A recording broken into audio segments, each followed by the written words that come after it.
Welcome to the 8th of September.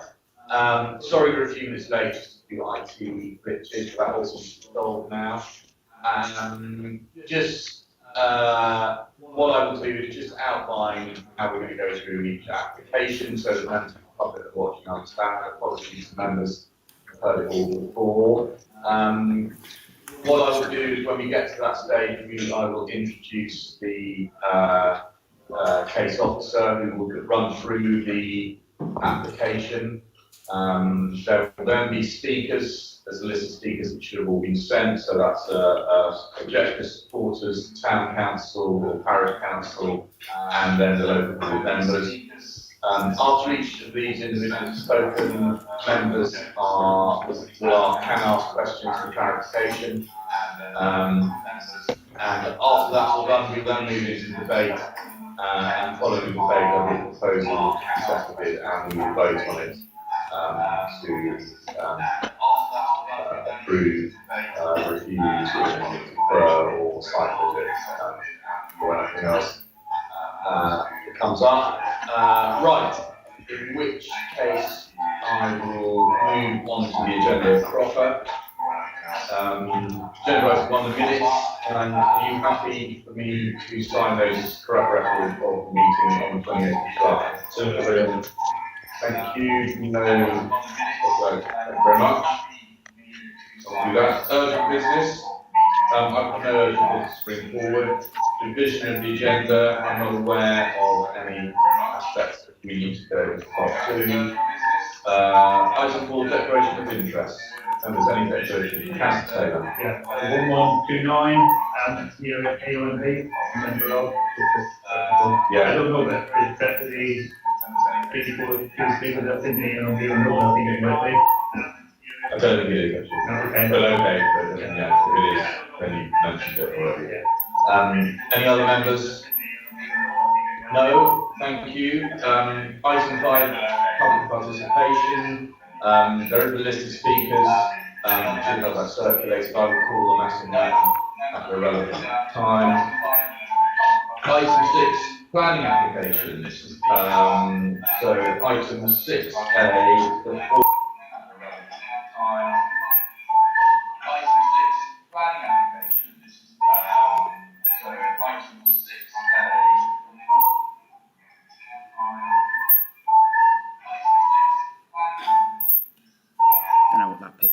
so I'm trying to get hold of Steve in there. Yeah, I know that.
Sorry, trying to fix it.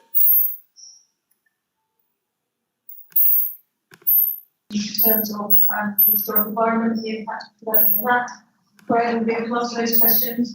I also have Sandra Harrison and Tom Westbrook from the room, who also will be able to answer questions on the viability of the scheme and the housing. So what I plan to do is to go through the presentation at the end of the summary slide. At that point, if you'd like to ask questions of any of those people, then please do so. So this is an application, it's a resubmission application which came in 2019. Originally it was reduced to 8 regions and outlined in the report. this application is a resubmission. Several discussions and negotiations have taken place since the refusal. They've taken that to appeal, and the hearing for that appeal is at the end of this month, 28th of September. They have sought to try to overcome some of the reasons refusal, all the business refusal since that time. This is the site.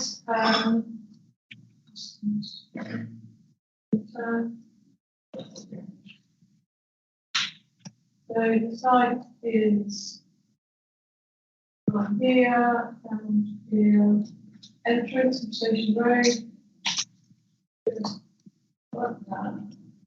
down and moves the route through to 4th Street. There. Photographs just to give you some context. This is the existing route from 4th Street looking towards the existing building, which I previously budgeted for. These two buildings are listed there to the north of that Roadway through from 4th Street. This is the view. We went on the site visit, we went up to the church and into the church, the green in front of the church. This is the view from there.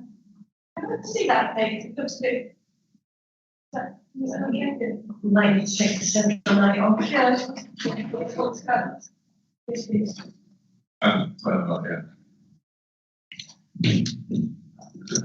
That's better. Just put the side ones on. They're not working. They That's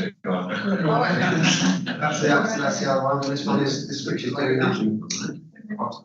Sorry. That's better.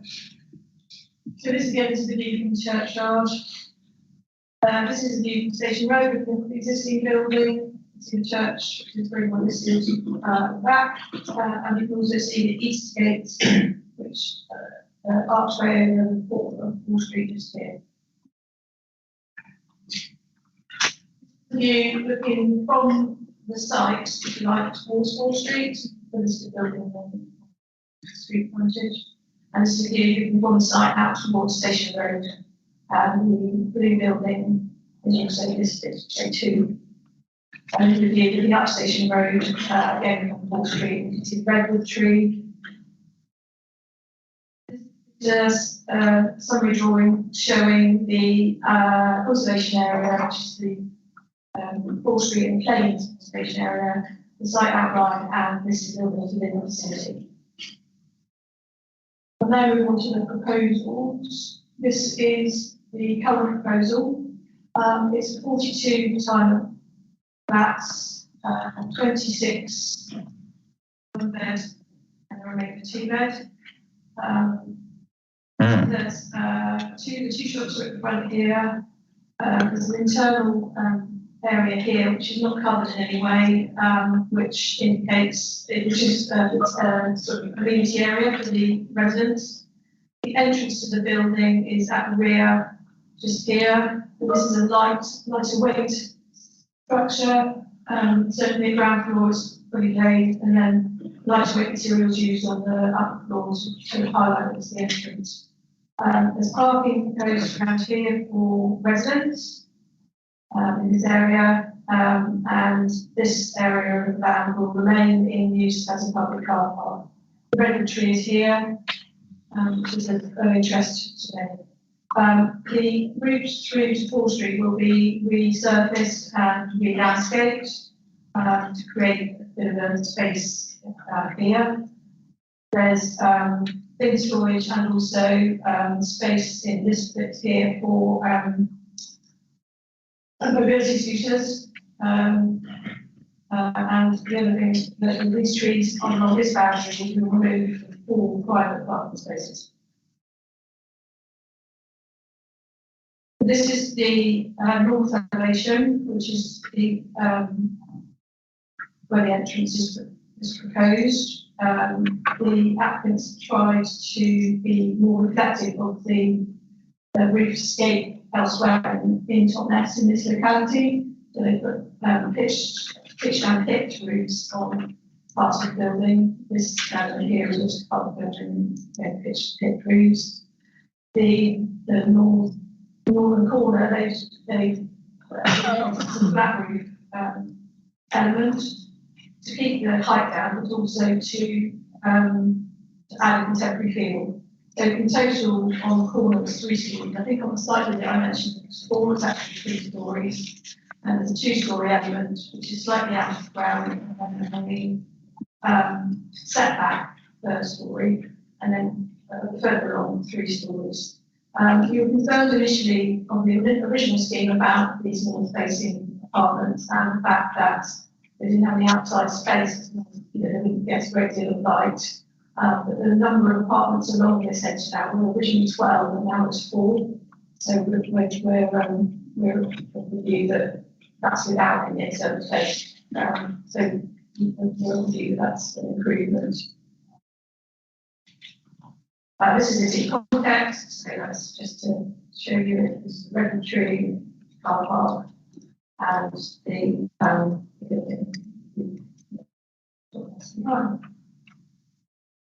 is the east elevation, which is the elevation that you will see on Station Road. It's partly, it's done in 2 halves, because this bit here will be set back, obviously, from your view on Station Road. We were concerned last time about the warehouse type design, which was proposed on this building, and we asked for some more balconies and external space. So what they proposed is a extending bay on 2 parts with interlocking balconies in between. This is the side of one of the shops, which we'll move on to shortly. In terms of materials, they're proposing slate roofs, render, natural stone on the plinth, and natural stone extending around the corner here.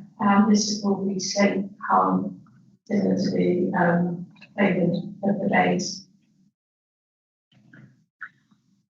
This again is it shown in context, but this view, or the way that we stand to see this view, but it just shows the church and the building here. This is the south elevation, which is the elevation that you will see from 4th Street. Clearly, all of these elements will be seen, they won't be seen fully because they are behind the building on 4th Street. But the shop front, certainly this part of the shop front, will be seen from 4th Street. And we sought a much better and higher quality solution to this because it will be seen from 4th Street. So we've got slate roof, slate hanging.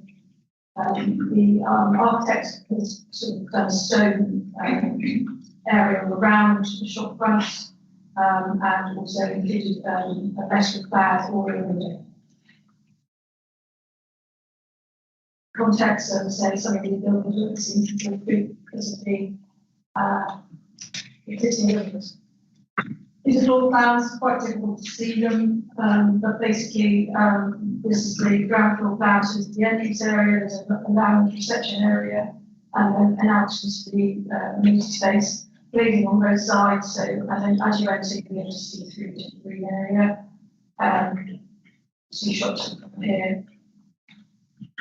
The first floor plan, there's a lift, so all floors. This is an external space for this flat, which is a barber shop, a proposed shop. This is the third floor plan, which you see is roofed at the lower part and then elsewhere. And again, as I said, it's the pitch roofs which they attempted to secure to reflect the pitch roofs in top metal body. And this also shows the PV panels that are proposed on top of the building to support policy step 32. This is a section through, very similar to the previous one, just showing the internal elevation that would face the internal amenity space. Project.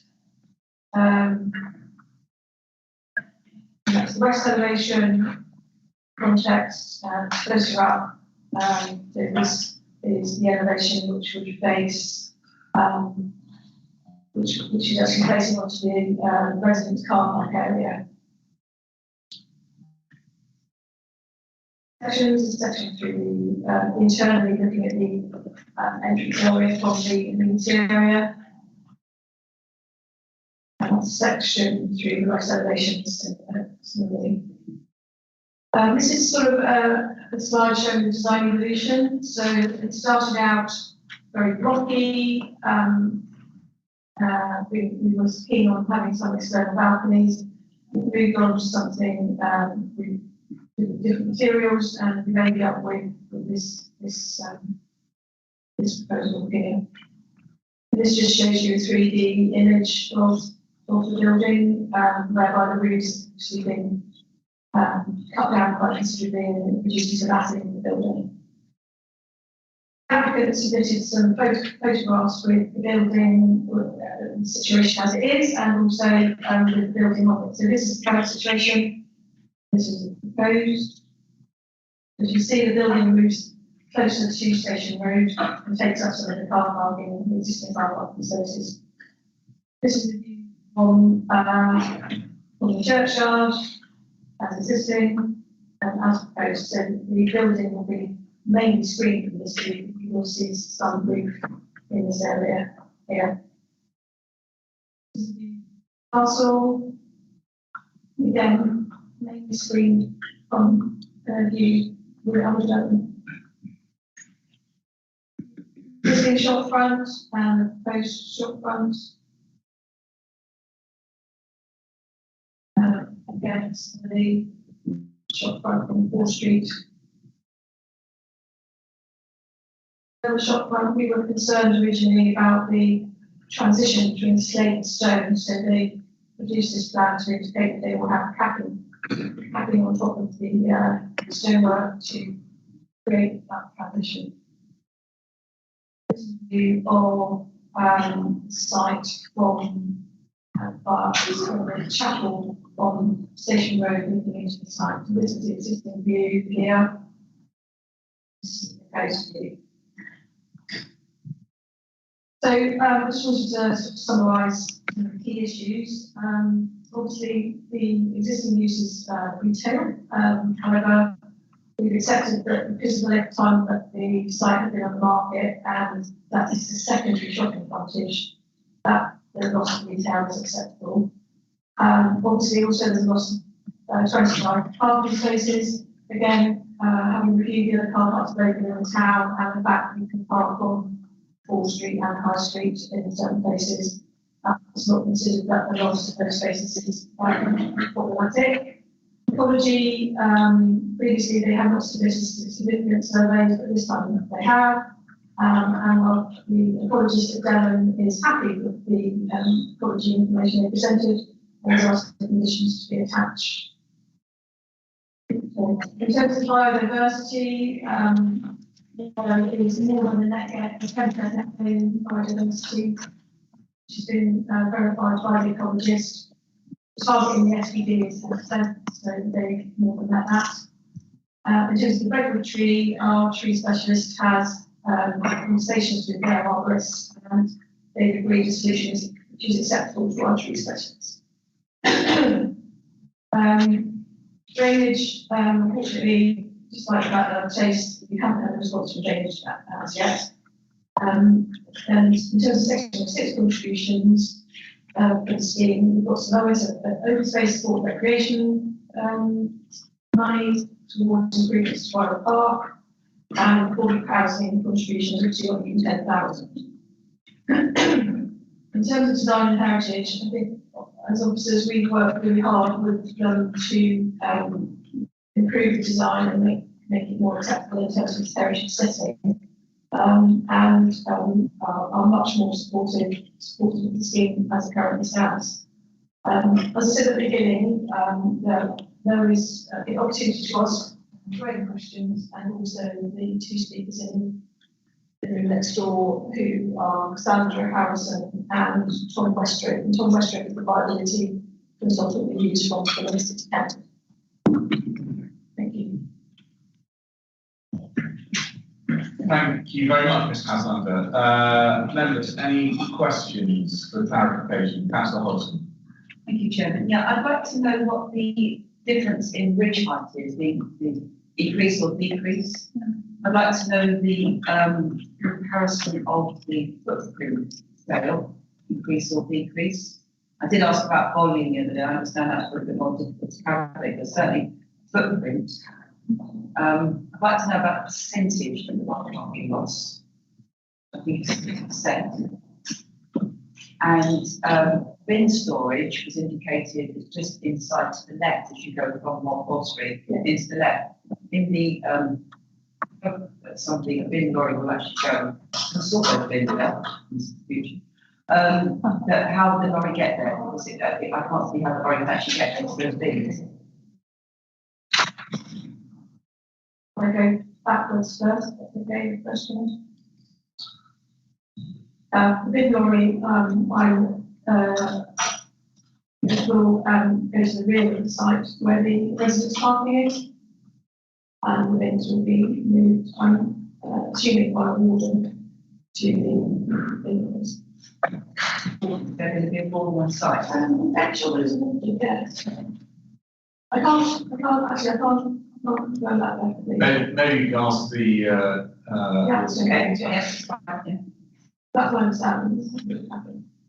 In terms of percentage of parking and lots, parking you can have, to, as I say, if you wish. In terms of Ridge height. bridge heights, yes. I'm just going to just look at those images. So the ridge height shown on the existing. In terms of the two gables, if you take out the height, which height, the building to the rear matches that. So where the flat roof is, the building in front extends above it by approximately 8 meters.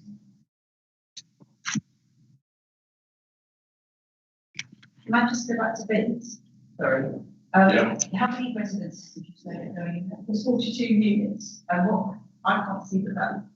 Looking, comparing the bin storage area, so it's asking to go back to dwell on bins. Yeah. But it is a bit of an issue at the moment, as we all know. I'm just wondering about how many bins, it looks to me like you've got enough bins to fill one car parking space, which is hardly going to be enough for all those residences. I mean, unless they have to, I don't know how it's going to be sorted out, but it's quite critical because the streetscape in an area so close to the town, there's bins everywhere flying around. They've all got 5 bins each, like we all have at the moment. It's going to, I think it's an impact. Okay. So I just wonder whether anybody else thinks that's adequate, because I can't see that that's. The storage will be communal, so it won't be that each unit has been, they will have to take it down to see. So in this area here, they will have to take their rubbish down to there, and then it will then be transferred into the. Actually, that's the school. This is the cycle and mobility scooter area. So the bins will here. But it's about the same size as one car parking space. Yeah, but they're community bins, so people take their rubbish down to there. But yeah, how will that be picked up though? That is really. Well, we've heard that. We're going to check to see if we'll ask we're going to ask the board about that. Councillor Hodgson, any more? No. Happy with that? Councillor Taylor. Yeah, mine is a separate one. You said there was an appeal pending. Yeah. Is that on the previous application? So if this gets passed, that gets dropped, yeah? I think so, but we don't know. No, I think the reason they put the application in when they did was in order to perhaps avoid having to go to the appeal, sort of timing. yeah. It seems a bit ironic if this gets through today, that next week they get the previous one approved. Yeah, I anticipate, Sure. I anticipate they would withdraw. Councillor Taylor, just to say that I've pressurised the council to apply for costs without a previous application. So the fact that they've appealed it, I've said the council to pay the costs. Or is it just? So I think it's such an outrageous thing that they've done that. Yeah. I wouldn't, you know, that's in my view. So I wouldn't take any notice of that whatsoever. That's okay. Thank you. Thank you. Councillor Brown. Well, I've got a question, with the historic environment specialist, how do you want to do that? Fine, thank you. Yeah, you expressed concerns over the south elevation, and particularly one or two issues like the shop fronts and the slate hanging and the treatment of the parapet, which you said is under development. How confident are you that trees can be addressed in condition? Thank you for the question. We've already dealt with some of the questions. So, for example, we've now got a natural slate or granite coping along the parapet, which will run through beneath the slate hanging. We've also identified an opportunity. You'll see on some of the pictures, it says community art project for the gap between the two shop fronts. I felt that was something that could end up with just advertisements on it, and it was an opportunity for something which could be adopted by the community to use however they see fit, whether it's a permanent artwork or something that changes periodically. That's can be discussed later. The other comments that I had have been dealt with through discussion, really. I spoke to the architect in some detail, and I'm satisfied that what we've got now has overcome the concerns that I expressed at that time. Councillor Long. Jacqueline, you said that there was a solution with regard to the redwood tree, which was acceptable to the tree officer. Can you tell me what that solution was? Because obviously the concern I have is whether any works are going to be done in the car park area, which would impact the root protection area, particularly shallow roots for a tree like that. Yeah, so as I understand it, when the previous application came in, there were concerns from the tree officer about the impact of the parking spaces and the construction of them on the root of the tree. I don't know the exact details of what had been agreed, but as far as I understand it would be a bit like a no-dig solution. So in the area where the tree roots are, they would look to produce the car parking spaces with not with a mechanical, in a mechanical way. They would look to do it in a trees. Just to resurface rather than rip it all up. Yeah. Thank you. Councillor Olsen. Sorry to go back, I think there's one thing of my list. Could you go back to one of the elevations, because I wanted to know what some of the materials are. I know you talked about slate hanging and stone, but there are some flat sides, and I wonder what they were. One of the windows that we saw, it looked like it had that metal surround. Was that correct? Is it a metal? So on the shop front, which is this one, this area there, that will be a metal cladding. In green, which might be a bit of copper. I think our preference is something high quality. We don't want something poor quality. So I've put a condition on to the green materials because we need to see actually the material, to understand whether that's acceptable or not. The other materials are on that flat area that we looked at, the flat roof area, this is stone. What about the bit behind? This is slate hanging. No, to the right. Right. No. Put it in the courtyard. The courtyard, back of the courtyard. That's the also. I think it's that stone. There is another renovation stone actually. There's quite a few of those flat. Yeah. Right. That's not just it's stone, I think.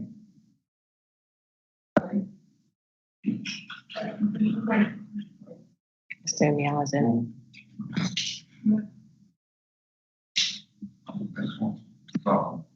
That one. This bit here? Well, and the other side of it as well. So Yeah, what's the they have proposed that as cathedral cladding, which I think I mentioned on the site visit, which we're not happy with. So we have cathedral? is that the concrete the concrete, made of concrete what? 5%, but it's makes it like 10 million. It's quite popular. What colour would it be? Well, we haven't got to that level of detail, but I think we're not keen on them having that, so we've been discussing with them what your percentages might be, which at the moment we're talking about potentially going dirt, will be shown, or some other form of planning. Issue like hasn't been fully could that be a condition? Yes. Right. I've got a couple of concerns about, and I don't know where to put it in. This is clarification. If they're Just how many, just the amount of flats, really. How big are they? Was what I wanted to know. There is a floor plan now. So how much bigger are they than the regs say they need to be? Is my question. And who says that needs to be? Well, there's regulations as to how big rooms need to be and accommodations. That's just basically. So, but they're no bigger. No. They're just on the. Just about it. Right. Okay. Right. Any more? Two things. First of all, if we just go back to the view from Station Road. Two views that were given, not that one. That's that one. That one, those two. Yeah.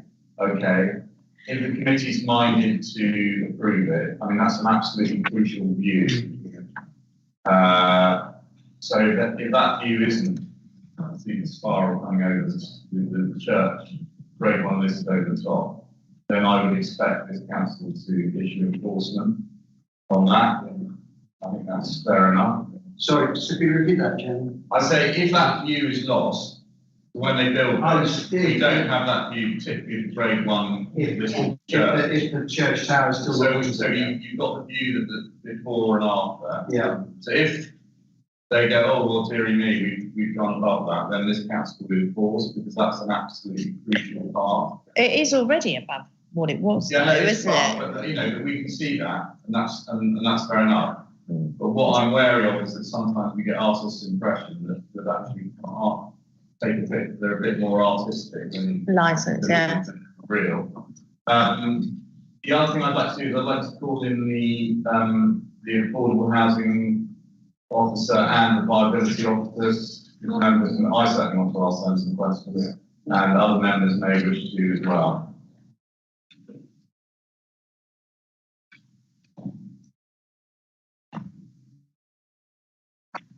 Yeah, so Julian, are you saying that what's in front of us now is acceptable, but if they build it higher than that? No, I didn't say acceptable. That's for each member to make up their own mind. It's acceptable by the plan. Well, what I'm saying is that is members will take a view as to whether they think that view is acceptable or not. If it transpires that actually that is not going to be the view, because for whatever reasons, if they build it too high or that isn't a realistic, then I think that quite rightly, members would feel that they were given false information. I'm not saying they are at all. I'm just saying that is the view from Station Road is an absolutely crucial view in respect of the heritage siting of this, amongst all the heritage assets. So that's for members to make their own mind. That's what they're saying is going to be, and that's what it is at the moment.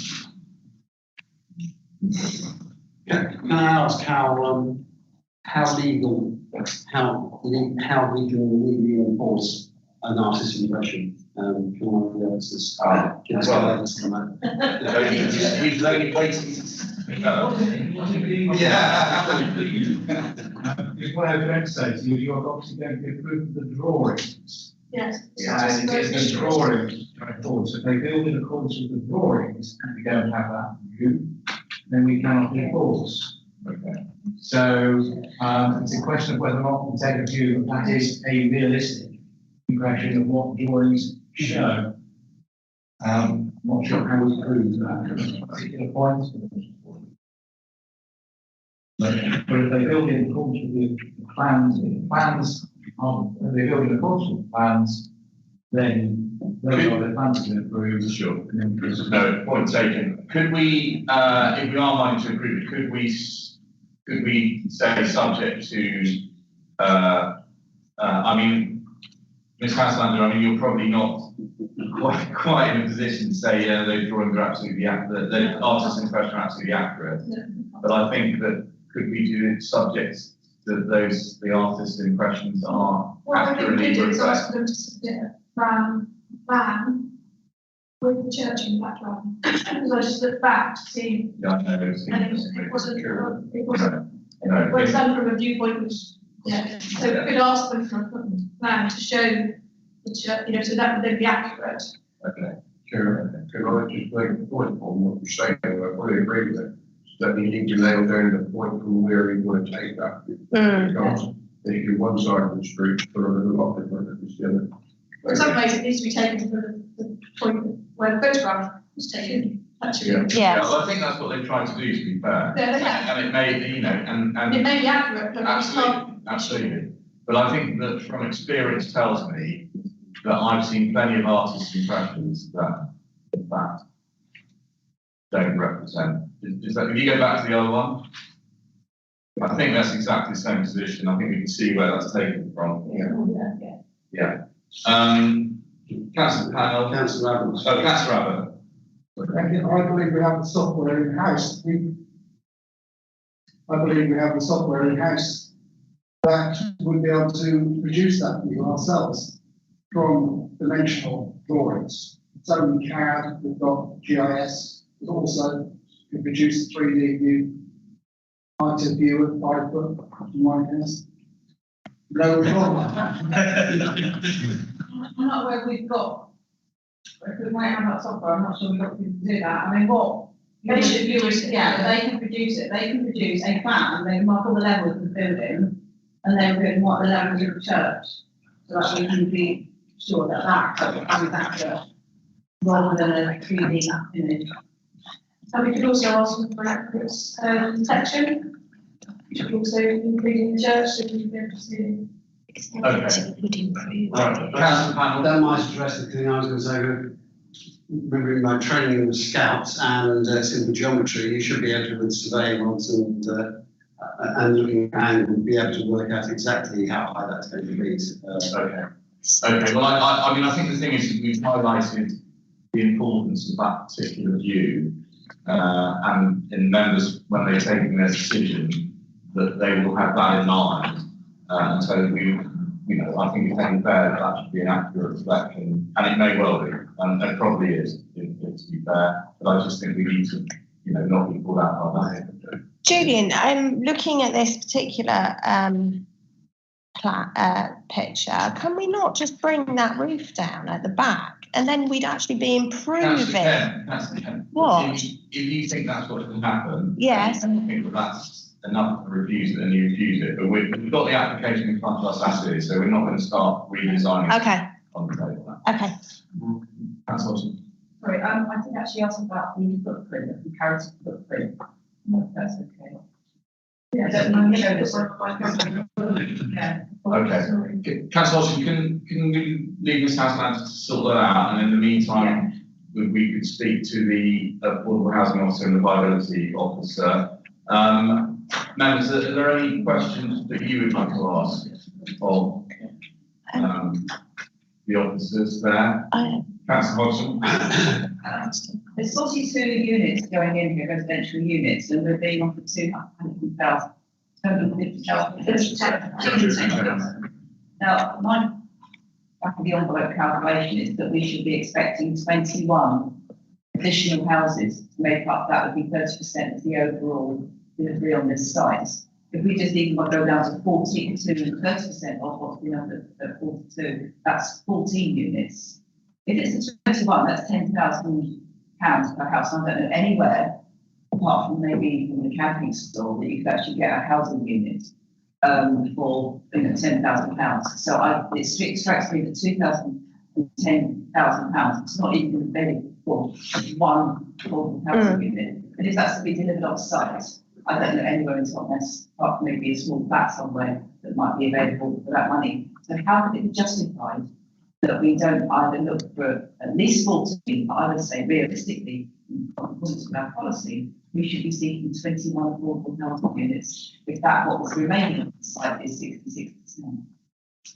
Well, we need to start from the position when the application was submitted, they offered 0 affordable housing, and they submitted a viability assessment to explain why, and that was submitted to us, and we commissioned our own consultants who are here today to examine that viability appraisal, looking at the cost, and there are quite a lot of abnormal costs on this site, and Tom will explain those in a minute, but after going through all of those, we came to a position where the 210,000 was offered. And just to say that we wouldn't ever seek on-site provision on this type of housing scheme because of the nature of these private retirement schemes, the service charges, the management costs would make it unviable to provide on-site housing. So it's not something we would seek. But we were seeking a financial contribution. We did robustly try to seek that. But if Tom will just explain what these abnormal costs are. So this is Tom Westrop from Plymouth City Council. Hello. Through your chair, this type of scheme does tend to generally be quite challenging from a viability point of view. And there are also some specific abnormals on this site which also contribute towards that difficulty. On the original scheme, as Sandra said, we went through the detail of the viability evidence submitted by the applicant and produced a report in order to support the authority's position at that time. The kinds of things that affect the viability on these types of schemes, particularly on the retirement properties, is the fact that you have to complete the entire scheme before you are able to sell any of the units. And this means that from a cash flow perspective and having to outlay land purchase costs, development costs, there are certain costs that come from finance costs and borrowing. With the national guidance on how to deal with those kinds of assumptions, and they get back to it. The other thing is that also the sales rates and the information the applicant was able to provide on similar schemes, that you don't sell all the properties very quickly after completing the development, even at that point. And so there's quite a long period of time while units are all being sold. And these things together add up to difficulty, again, with the finance costs. On this particular site, we find that obviously there's an existing building which comes with that normal demolition and site clearance costs. We also understand that there's a requirement for deep foundations because it's made ground, and a major sewer diversion that's required. Each of these takes cost and value away from the profits expected in order to kind of risk the development.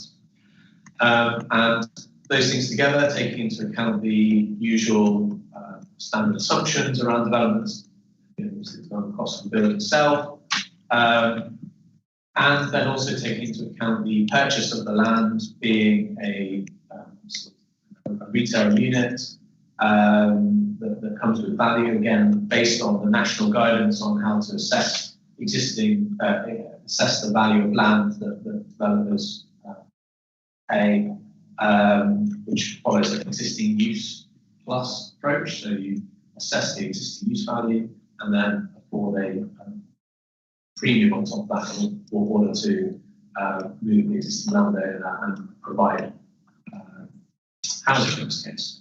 And those things together come to a point where the viability on that scheme will be assessed.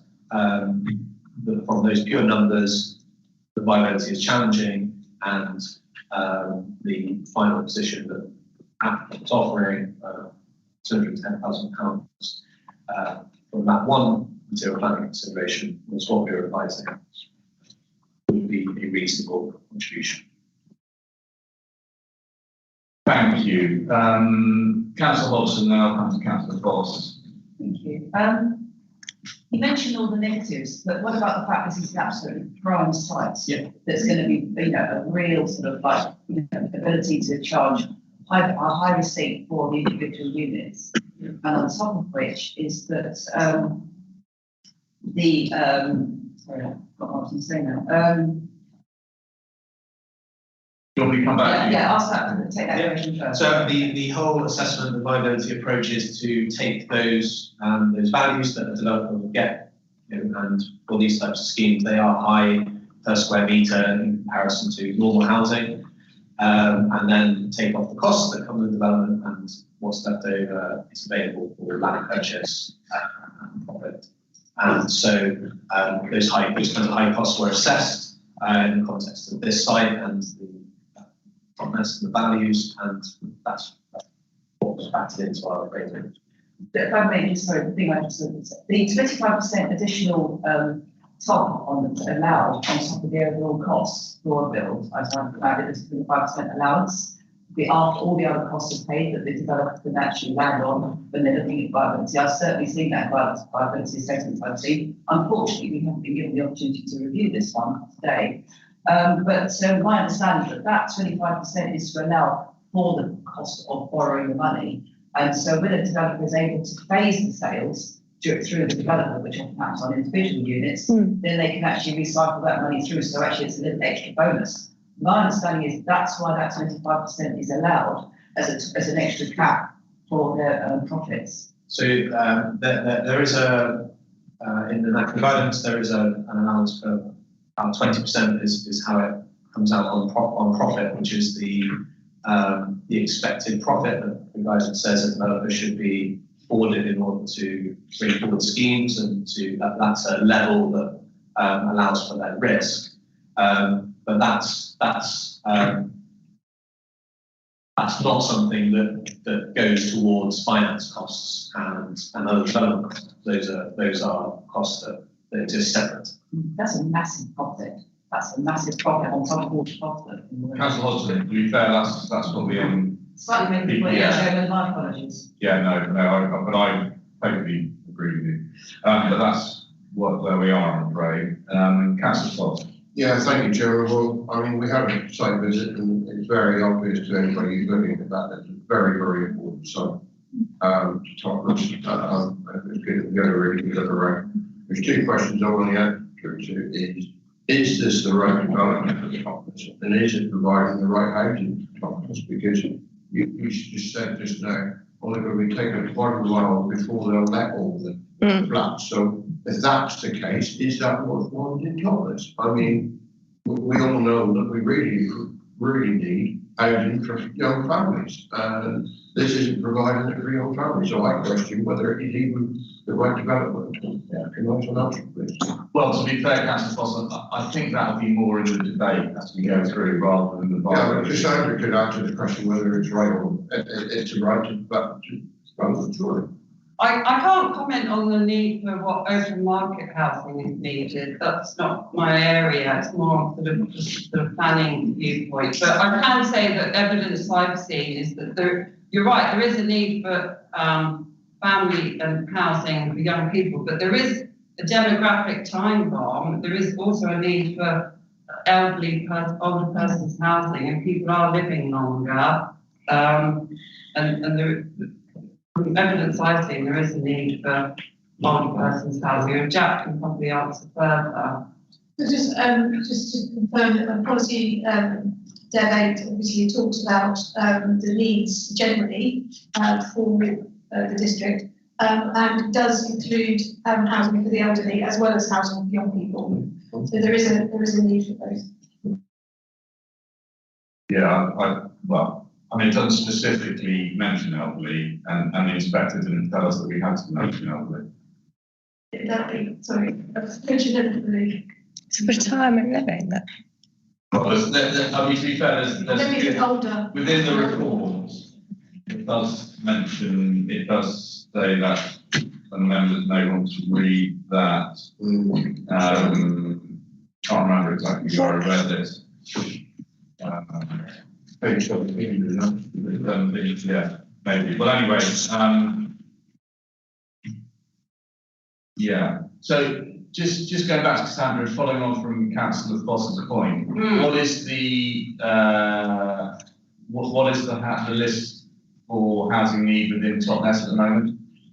Well, I can only talk about the need for affordable housing for people. Yeah. But yeah, Totnes is one of our areas of greatest housing need. Yeah. We have got several hundred households registered on Devon Home Choice who live in Totnes, but this housing won't be meeting that need because it's an open market product that could be sold to anyone. Yeah.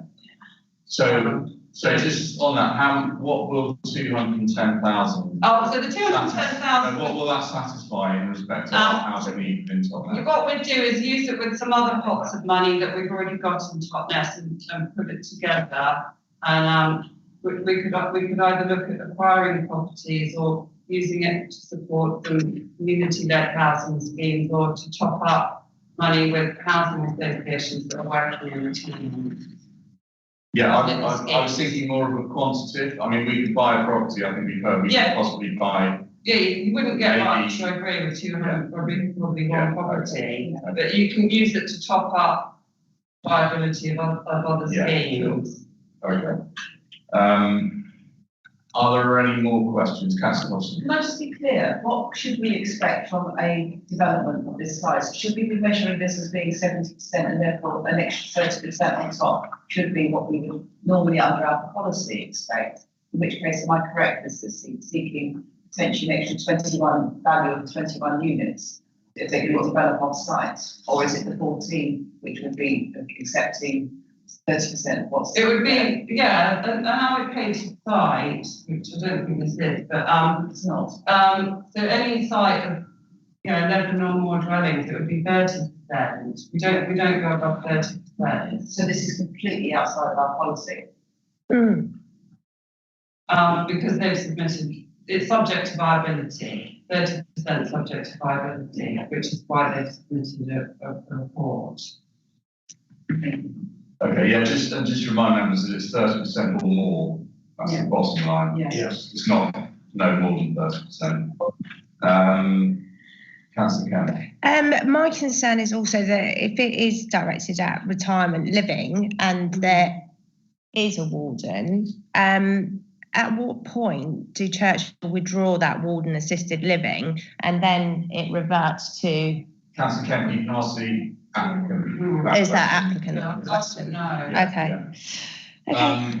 Just a couple of questions from me. First of all, I'm presuming what you said about the viability, that there won't be any off-plan selling of this. There may be some off-plan selling. So that rather scuppers the argument that they've got problems with their cash flow. Oh, no, that's factored in. There will be some off-plan selling, but okay, but how much? The thing that I want to do is that we're given the viability. We haven't seen the viability, which I think is a big mistake. We should have seen the viability. It should have been on It's on file, it is on the bank file. It should be in the public domain. It's in the public domain. Okay, my apologies. But what we want to know is, and what I would certainly want to know is that they would put in figures for the value of those properties or the rental values, and it may be that they are massively inflated when it actually comes to selling it. And so, is there a possibility of having some kind of clawback? If they say they're going to sell them for 100,000, the one-bedroom properties, and they sell them for 150,000, they don't benefit from that. Well, they benefit to a certain extent, but so does the affordable housing element. Is that a possibility? Through you, Chair, I have seen clawback arrangements in section 106 documents before, yeah. Okay. Councillor Allen. I'm grateful for the professional opinion on viability, but if these figures are available, can you bring them up now? I can't find it. I can't find it.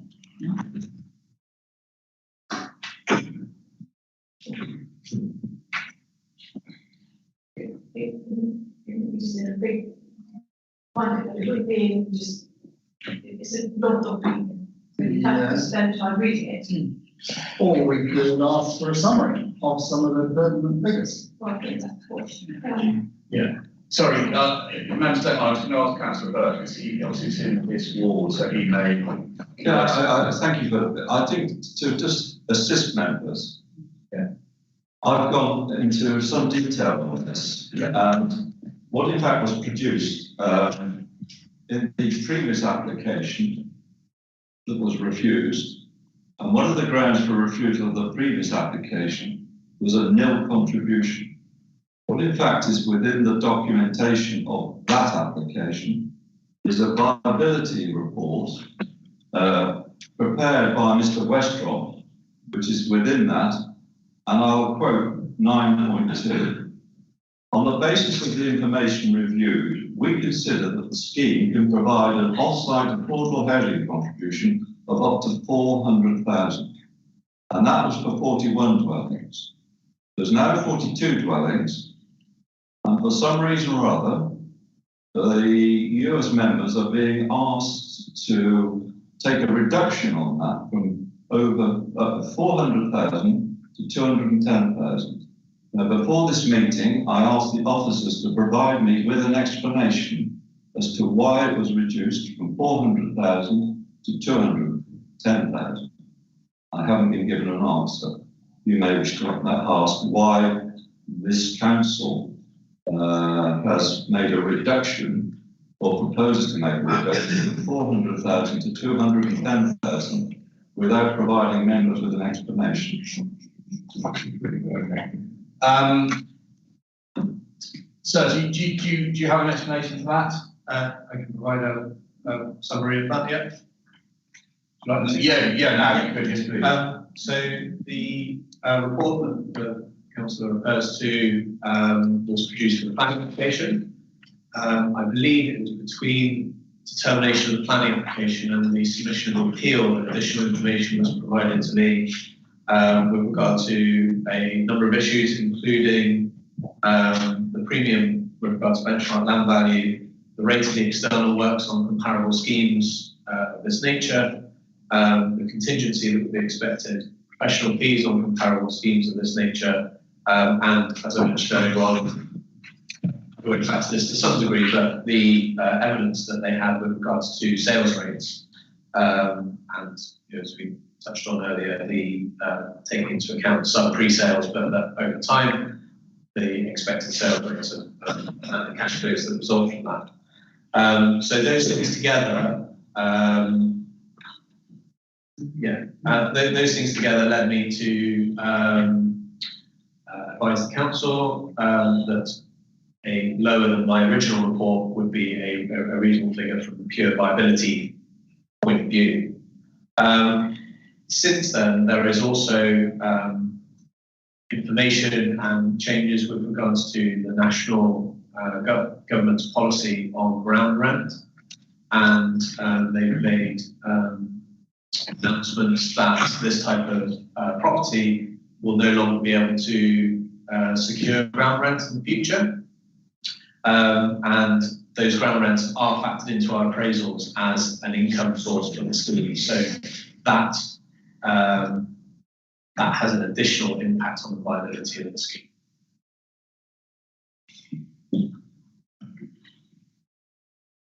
Karen? Yeah, I don't feel that we have enough information on this application to make any kind of decision. I would like a referral. Okay, just on that point, can I ask you, we said that the viability assessment is within the documents. It's not there on the list. Anyway, but just putting that aside, because what I think we'd be interested to know is what is the rental value that's used within that viability assessment, and what is the sales value used within that viability assessment? I mean, my understanding is usually those are commercially confidential, and as such, they're not in the public domain. There are elements which are confidential and commercial. Yeah, but those are the crucial ones. Yeah. I mean, a narrative saying we think this is what it's worth. There are some figures in the document. Okay, well, can we I'll find it. So do you have any of those figures? I have the figures from my report. I mean, if it's commercially confidential, then that's fine. Then don't, I don't want to put you in an awkward position. If you feel that you are allowed to, then let's hear what they are. There might have been my opinions on the sales values in that report, and they were a unit price of 235,000 for the one road properties, and a unit price of 312,500 for the two bed properties. And that comes out, I believe, at an average of £4,400 per square metre. Sorry, what was the two bedroom? So 235 for one bedroom. Yeah. And what was the three bedroom? £312,500. £312,000. So, and there's 21 of each. So what's 21? I mean, the percent of the 210,000, what is that percentage of affordable? Given that our policy is 30% or above, you know? Well, when you assess the impact of affordable housing on the scheme, some of those affordable units are able to be sold at rates depending on what type of product it is. So you wouldn't have to purchase an entire unit in order to make it affordable. You would still be able to buy it for 50% of the market value. So the viability appraisal would lose 50% of its value for that unit. Yeah, no, I understand that, and that's what makes it affordable. But what I'm saying is that, so with 210,000, if you took 210,000, that would give you 2 one-bedroom apartments that would be affordable, which is of 42. That's pretty low. Was that 5%? Oh, sorry, are you? Well, what I'm saying is, trying to understand. Okay. What I'm saying Are is, you saying how does the 210,000 compare with a percentage of affordable housing? Yeah, as a contribution. The overall impact is about 11.5 million. okay. So and what's 210,000 divided by that 11.5?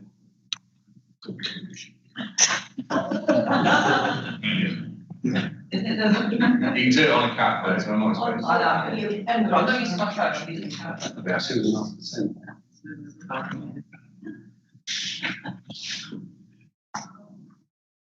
11 million. 11.5 million. So it's 210,000 divided by 11.5 million. 18.8%. 80%. 1.8%. Yeah, 1.8. 1.8%. So okay. I mean, look now. Councillor Pringle has asked for a deferral. Yeah.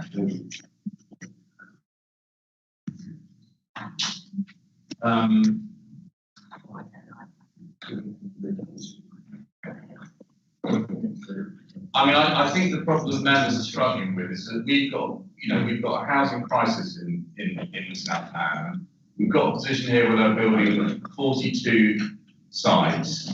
We have a policy that says we need 30% or more of affordable housing, and this site is offering us 1.8%.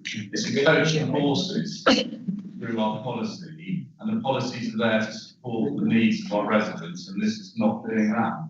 No. And that's the bottom line, really. But our policy does say subject to viability. Yeah, but I mean, subject to viability doesn't mean. 11.5. Yeah, I mean, yeah, sorry, Councillor. Yeah, the viability first, they ask a couple of extra pieces of information to be provided to it. One is an assessment of the need for demographics housing, whether it's market. I know we're going yeah, we need to have an assessment of what that need is. And you hear about this big need, but a lot of that is in with migration. Yeah. That it constantly like handling actually costing us. The report, and it's really the need for affordable older people's housing is really desperate. We've got a housing crisis. Yeah, I agree. And I think we need to understand that. On top of that, My understanding is anecdotally that there is a problem for the actual care providers, like the care providers, the NHS. There is massive. Okay. 3 new care. Okay, Councillor Hodgson. All very valid points. Can I just finish? There are, we approved 3 new major homes in Totnes, of similar type of buildings and demographic. And all we're doing is just driving a demographic that I think is creating bigger problems. Mrs. Fairburn is going to bring a bit of. Chairman, I was just going to say, you obviously don't want to predetermine the outcome of the application. No. So, as I understand it, you proposal is to defer to, so that more information is provided as regards the viability scheme and the need for affordable housing. I think also, when we talk about the housing need, particularly for that older demographic. So is there a need for retirement homes in Totnes? And if so, is it affordable, or or is it just, sorry? Or is there an open market need? Well, I mean, I think. Okay. Well, what I'd like to do, what I would say, we do defer it, is what we do need is a proper housing need within, housing needs assessment within the Totnes area. Yeah, I mean, you could look at the neighbourhood plan process and ask for that, because ACOM can provide some of that, but they can do it, I think, fairly quickly. Anyway. Yeah. That's all right. Yeah, but actually, we've not heard the speakers and we are deferring it before we've gone through the due process. Before it's been moved to be deferred.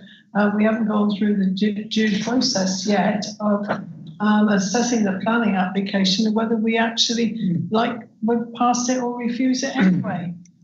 Councillor Rowe, what's the position with that? I mean, my experience is that if we vote to defer it, we ask the speakers if they want to speak now or at a later, or at the next, when it comes back to this committee. Yeah, I think, Chairman, you're perfectly entitled, having asked the questions of the officers and not been having the information provided to defer it to get that information. In terms of process, speakers can come back, can speak to the issue. It's probably preferable that they come back next time and have their say. So that's what the information is fresh in everybody's mind as to what they've said. So that is the better course, is that we defer and everybody comes back next time and then speaks in the normal way, and the information that you've asked for is available to you. Does that answer your question, Councillor? Yes, if that's the advice that our solicitor gives us, that's fine. Yeah. Just to say that we would need to take the vote once it has been. We include that. It has been seconded. Councillor Brown seconded it. Chairman, there are, already been raised. This is an important aspect, but there are the sort of architectural, the layout, all of those aspects. Are we going to be able to really address that and get those questions answered in the same sort of time? Because there are some questions over whether the actual architectural style could be changed and adapted. That's already, the questions there from the heritage officer and the planning officer about whether things are still needed to be done with the design. And will we be able to sort of, bring that back again? I mean, well, absolutely. I mean, if it's deferred, we go through the whole process again. I hope we don't have the same discussions, and we move on. But yeah, absolutely. I mean, I know that the heritage officer have been working incredibly hard, and we still are. Some of it hasn't been signed off yet to do that. If we defer it, that will give us extra time to do that. Also, the whole issue about the artists question, is that the correct one? Which, I've no reason to believe it won't be, but I think we need to be absolutely sure in our own language. So anyway, I've had a proposal for a deferral, which is proposed by Councillor Pringle, seconded by Councillor Brown. If we could vote on that, please. All those in favour of deferral, please.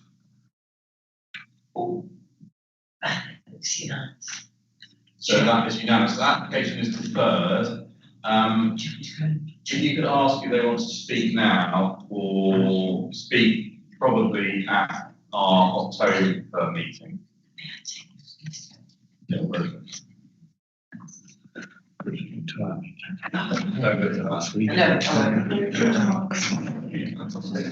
might have to separate. Just have a second. Why don't you do that? Just to do this one, so.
Members, members, just say the speakers will be deferring, so it will probably come to our October meeting. So bring your camp beds on that day. Councillor. Does this mean that given that there's an appeal sitting there at the moment, that this district council will now make an additional kind of document or response to that appeal, just stating what the situation is and then the unanswered questions? Because I think that I think we can have a bit of a barrel of that. Okay. And I think this personally, I think this should influence the appeal rather than just open up a gateway, which would be a risk of. I take your point exactly. I think that that if we could issue a statement along the lines of we're deferring it in order that we can have more information in respect of viability, and to qualify that by saying that that there is massive concern about the lack of affordable percentage of affordable housing within, given the housing need that we have in the area. Councillor, Can I just make a point, and this is really important because it concerns the appeal. In the appeal, we as a council have already conceded that it's the contribution for affordable housing is 210,000. I think this committee should instruct the officers to withdraw that for the purposes of the appeal, because otherwise, as things stand at the moment, the council has effectively given ground on affordable housing contribution in the appeal, and I would suggest that you as a committee request the officers to withdraw that immediately, so that is one of the issues in the appeal. I think that's a point well made. I'm looking around, I can't see any dissent from that. I think that our view is that until we have all the information in front of us, we 1.8% affordable is not acceptable. And until, I think it's 1.8. I think it's 0.18. well, whatever it is, it's Very sharp. Can I just ask a question? Will the speaker, I would actually ask whether as chairman, given what we have to say, that this actually producing the opinions partly or application? Is it by written submissions or is it? No, it's an informal hearing. It's an informal hearing, so will that be here in? Yes, 28th September, 29th September. Okay, what I would like is 29th September.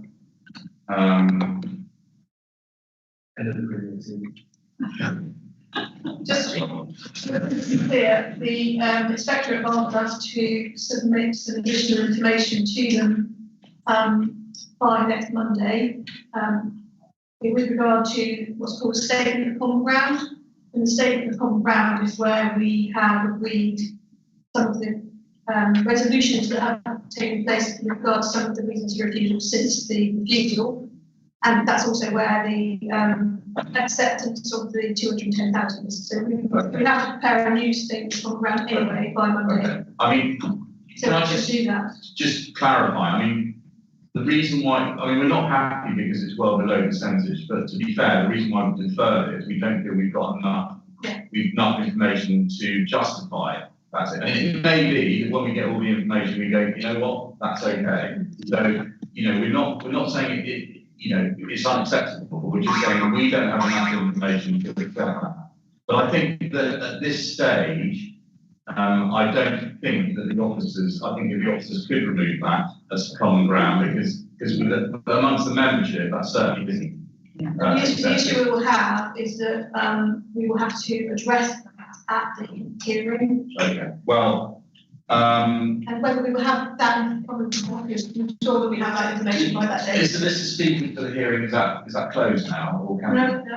Okay, so I would like to add some speakers. I mean, put my name down. And are you already down? Okay.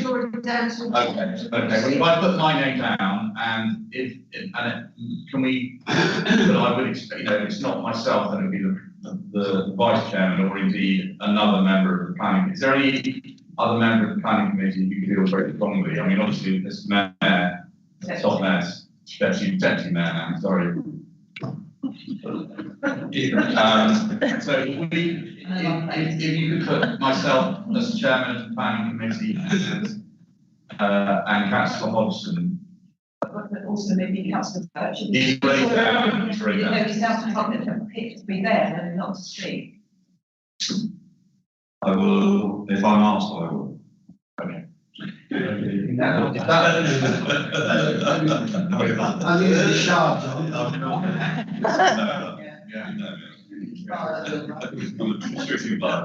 Yeah. Well, John, if they know you, John, they probably won't.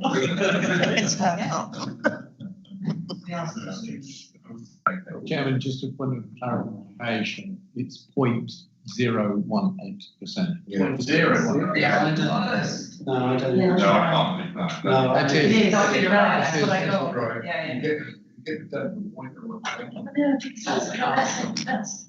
Then can't. do the 100, moving by 2, so it is more, yeah. Yeah, It is on there. yes, because, 200 to 1 million, 20%, and you get 10, so it's. That's 1.8%. So just say a bit of caution on the percentage you're calculating, that's Yeah. not how you calculate the percentage. It's Okay. done purely on the sales revenue, you've not factored in any of the bill costs Yes. and the normal costs.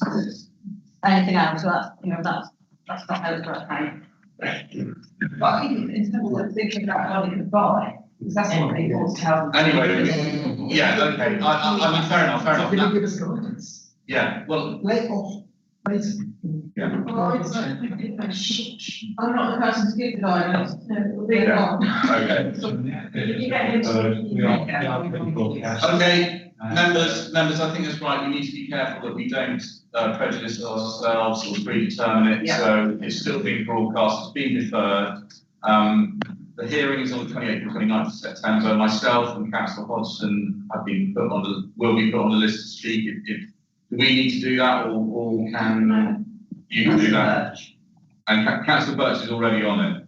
I'm doing a review, it's not on it to speak. yet. Well, yeah, all right, we've been through that, but, okay, in which case, that application is deferred, and I'm gonna say we have a 15-minute break, so back at 20 to 12. Thank you.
Sorry? I just think it's not enough anyway. Well, it is, I mean, I Right, work Clever. out 690,000. That's with their definition, I understand, but in fact, I haven't seen it again, so it's Julian, will we have enough time on that to debate all of that? Yeah. But it's a really busy one, isn't it? He said we can then, so we don't know yet. We don't know. Delegate. Yes, Delegate. delegate. Oh, not Kate, Kate. Or when we get to mediation. Okay. Did. Well, I think we're waiting for Rose. Yes, she wants to go home. Give them a couple of minutes. Looking for milk, right? Let's go.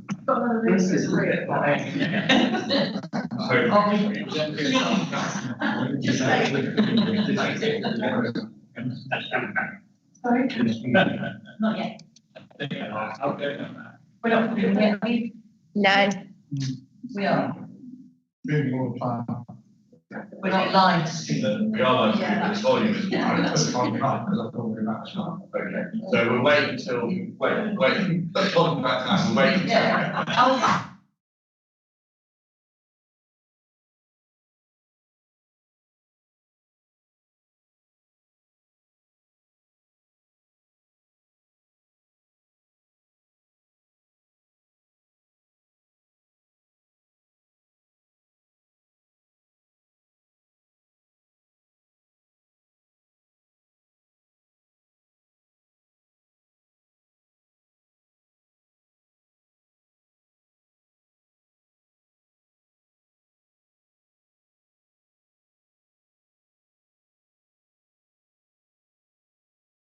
We'll move on to agenda item 6B, and that is land to the rear of 6,000 Bannister Road, Superstop, and over to Miss Stanford, please. Yeah.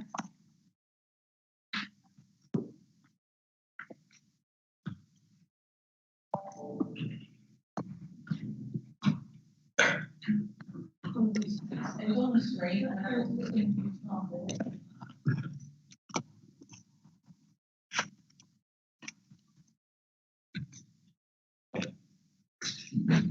No, just while Stanford is getting that up, just to say that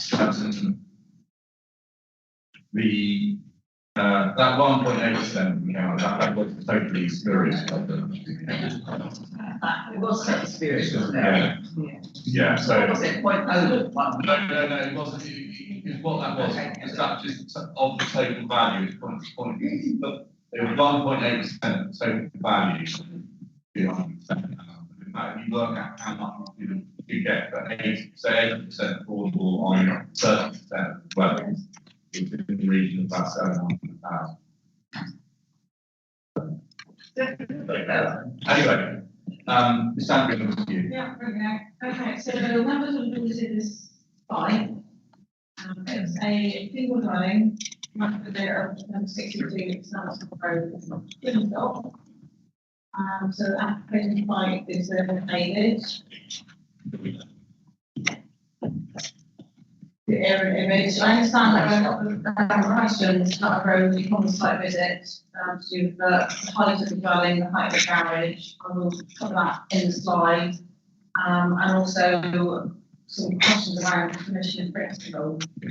I talked about the permission in principle in my report. Page 36 sets out you're very limited in what we can consider and whereas application, the literary interpretation, the land, the amount. In this case, it was a single dwelling, 1.5 story, which is now what is remembered. Page 37 of my report is an extract from the officer's report for background in principle, which sets out why it was considered acceptable. It was BJLB back in the day, it was like they had land supply. So it was deemed, due to its close relationship to Plymouth, it was deemed sustainable.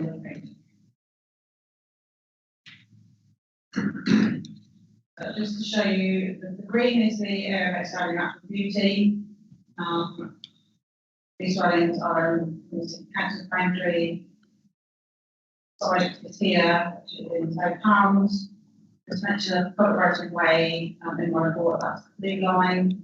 The reference objectives refer to applications in the city council boundary that were reviewed. So those are the ones I've marked with the star. I've put that in my report as well. They're quite different in nature. They're two very large buildings, dwellings. And not only were they huge buildings that were considered over scale, as you can see, they are some distance away from the built area, the application site, albeit quite away lane directly. Then this shows you the application site. So number 62 is the line in blue, and this is the access.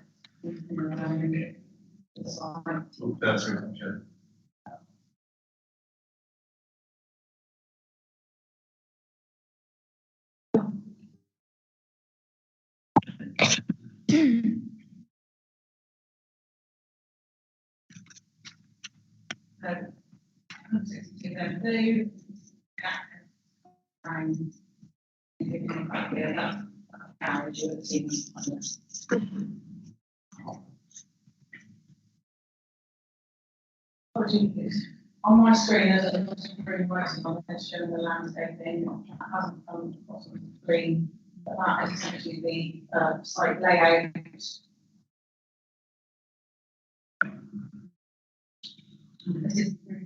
So you notice the probably look bigger on this compared to previous plan. There is quite a big overhang, which will show the elevation shortly. So this is the drainage layout. There's a building treatment plant up here, surface water, that was separate drains.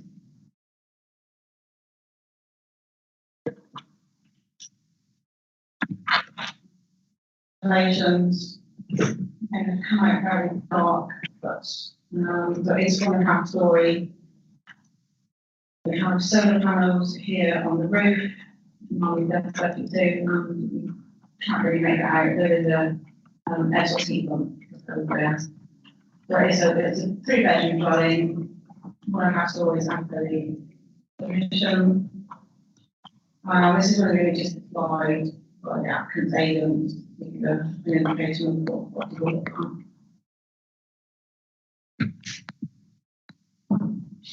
Just go back to this one. So the maximum height of the road dwelling at this point is 6.8 metres. The minimum roof is 6.1 metres. So I copied a drawing from the approved garage. From what I can scale off the drawings, is approximately 6.1 metres wide of the rig. That's a similar height to the dwelling, but you will know that it is set down slightly into the camera. Moving on to the photos, this is an image supplied by the applicant. I put it in because it shows a relationship of 162 here, the garage in the back. This is the parking area which serves 62 for zones, 67 and provided, and it has a garden in the front and a very small courtyard.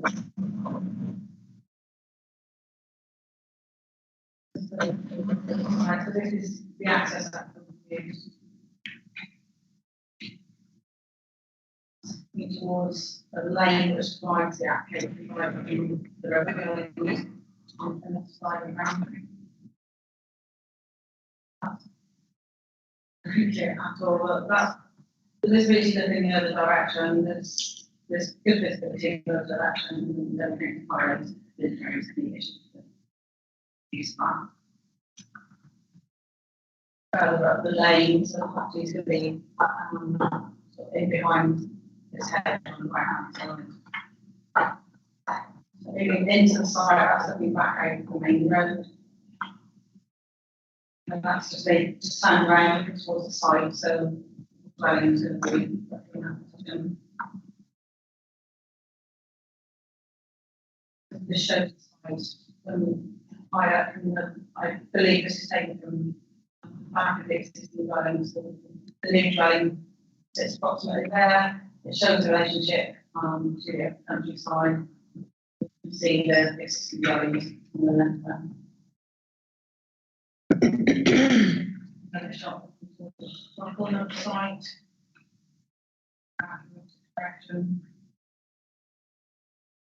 And showing you the relationship with the countryside. So as set out in the report, the principle of a dwelling on this site has been established. We consider that what we put forward is one house-story dwelling which follows that mission. And the recommendation is for approval. Thank you, Mr. Henry. Councillor Hodgson. Yeah, thanks for that, and it was useful to the site meeting. We've just got the option well, looking at that, this fence that runs along here, which is obviously facing into the area B, as I understand there. What would be the options of us putting a condition on for that to actually to have a hedge on it? That is a condition. It is like, I get that. I'm not sure we can see it.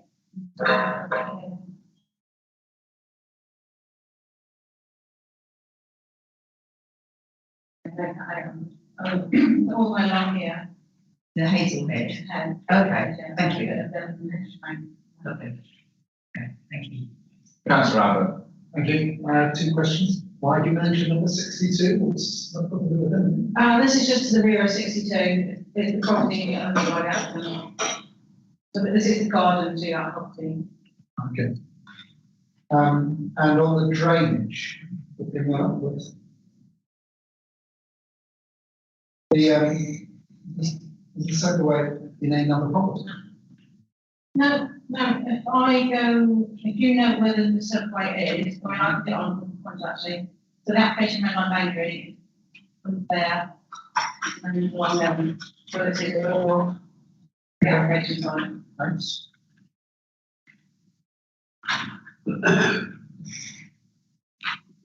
Councillor Kemp. Why isn't the well featured on there, or is it? Am I just not saying it?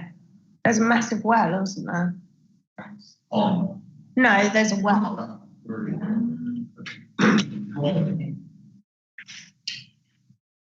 There's some this. Yeah. No, that's the pond. So further down a bit, where that grill is behind that bush, there's a ruddy great well in there. Yeah. And it's on the diagrams as well. That's that. Oh, okay. So it's not. And is that a ramp that goes from property? Yeah.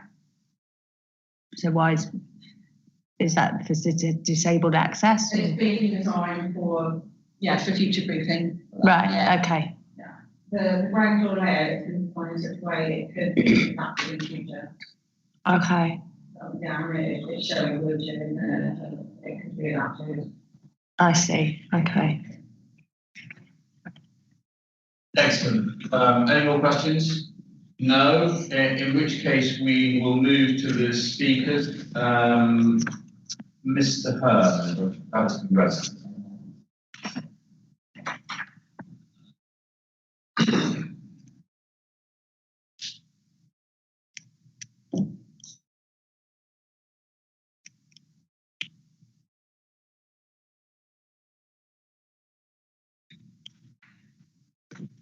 Good morning.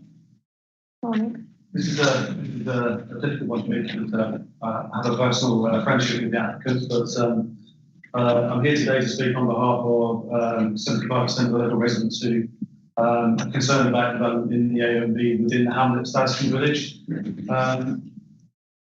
Basically, the residents would like to see a deferral of this TPC application as submitted by the applicant. Residents are feeling that the reasons for deferral really come down to visual harm to the landscape character, the failure to conserve the AOB, development in the countryside in particular to conserve and enhance the immediate setting.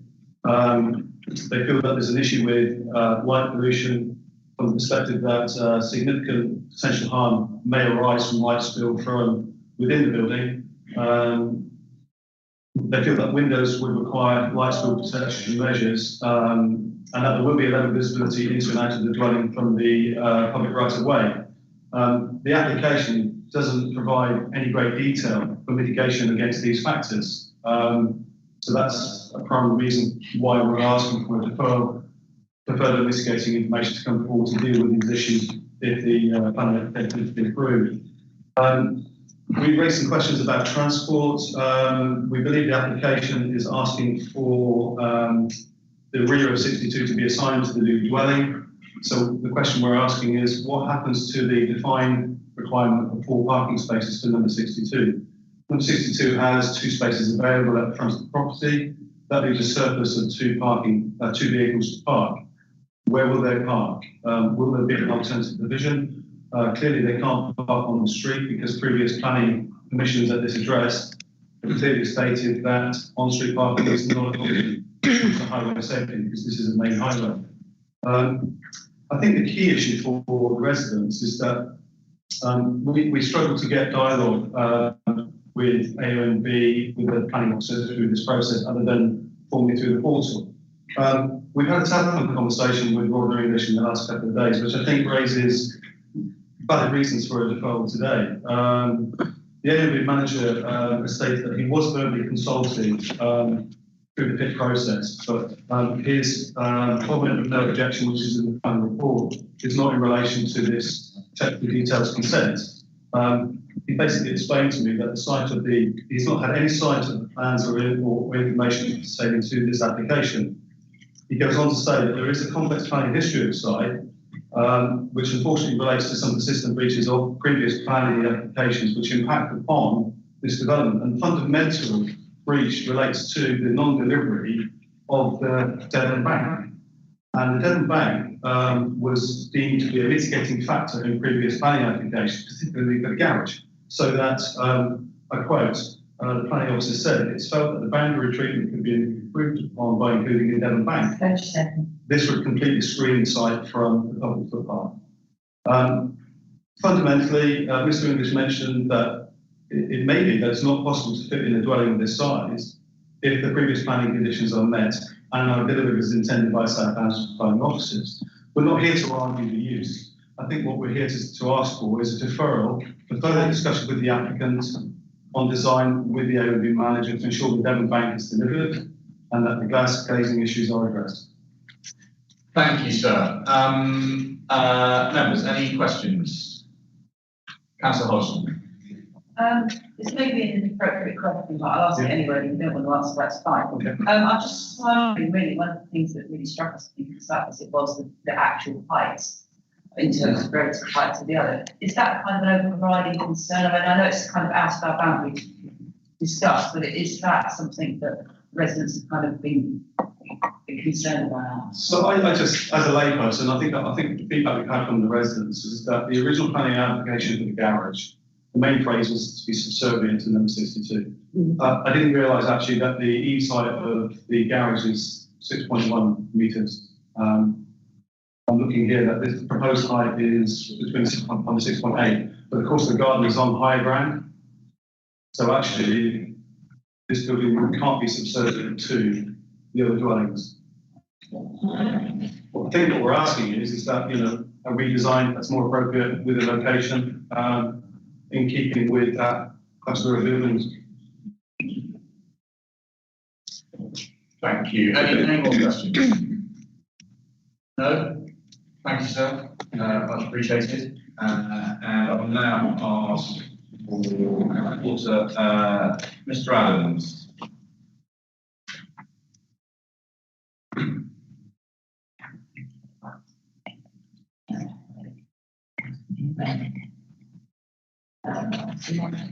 So it wouldn't be an issue then, would it? Wait and ask.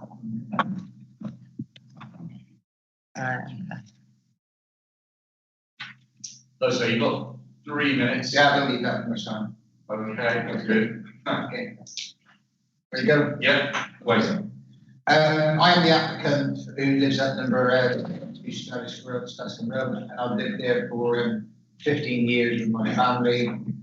All our friends are in the area and we spend all our leisure time in and around the local AOMD and we love it.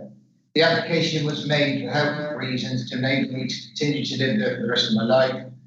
Following the planning application, which was approved in principle in September 2018, we've made great efforts to design a home for life to enable me to live in that area and in that location for the rest of my life. Since the approved planning application was made, we've gone to long lengths to build a sustainable property and have worked closely with the planning authority to create this design. We've complied with Stoke Council with every undertaking they wanted us to give, and we're happy with the situation. The property is well within the approved application of the 1.5 stories and is in keeping with the surrounding area. The garage that I have already built, it sits very nicely in the area. It's clad with oak, natural slate on the roof, and within 2 years, this house will look like it's been there for 30, 40 years because it's the same design and the same materials. That's it, thank you. Thank you, sir. Any questions, members? I've got a question, if I may. The previous speaker mentioned that there were some conditions from the building of the garage that hadn't been fulfilled. Now, I have no idea whether that's the case or not, but you mentioned the Devon Bank. Yeah. My colleague, Councillor Hodgson, has already asked about the bit in front of, so the open side onto the field there. Yeah. And I understand there's landscaping along there. Could you just describe in your own words what you would see as the landscaping? Yes, so the view out from the property is what I love in the garden. So that lot, there's a hedge, a hazel or laurel hedge that goes where your cursor is all the way up to the top, and the top bit it comes down, and that's a Devon edge all the way up to the end of the garden. So all of that along there will be a Devon hedge? That would be a Devon hedge from where your cursor is now to the end. To the end.